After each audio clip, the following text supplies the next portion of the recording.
নমস্কার, আমি প্রাপ্তি পান্ডে আবৃত্তি করছি কবি শুভ দাশগুপ্তের মেঘ বলল কবিতাটি। মেঘ বলল, যাবি অনেক দূরে গেরুয়া নদী, অনেক দূরের একলা পাহাড়, অনেক দূরের গহন সেবন, গেলেই দেখতে পাবি। যাবি? জানলা দিয়ে মুখ ছুঁয়ে বলল সে মেঘ, যাবি আমার সঙ্গে? যাবি? দিন ফুরিয়ে রাত ঘনাবে, রাত্রি গেলে সকাল হবে, নীল আকাশে উড়বে পাখি, গেলেই দেখতে পাবি। যাবি? শ্রাবণ মাসের একলা দুপুর, মেঘ বলল, যাবি আমার সঙ্গে? যাবি? কেমন করে যাবো রে মেঘ, কেমন করে যাব? নিয়ম বাঁধা জীবন আমার, নিয়ম ঘেরা এধার ওধার, কেমন করে নিয়ম ভেঙে জীবন হারাবো?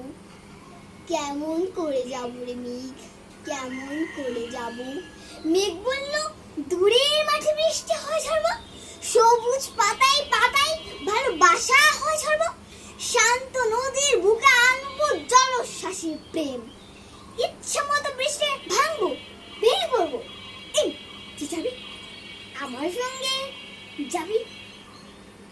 যাবো না মেঘ, পারবো না রে যেতে, আমার আছে কাজের বাঁধন, কাজেই থাকি মিতি। কেবল যখন ঘুমিয়ে পড়ি তখন আমি যাই, সীমার বাঁধন ডিঙিয়ে দৌড়ে এক ছুটে পালাই, তখন আমি যাই।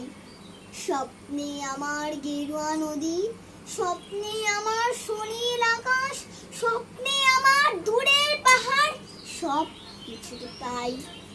জাগরণের এই যে আমি দাসের মতন, জাগরণের এই যে আমি এবং আমার জীবন, কাজে সুতোয় বোনা মুখোশ ঘেরা জীবন, তবুরে মেঘ যাব একদিন ঠিক তোরই সঙ্গে, শ্রাবণ হাওয়ায় নতুন রঙে যাবো রে মেঘ যাব।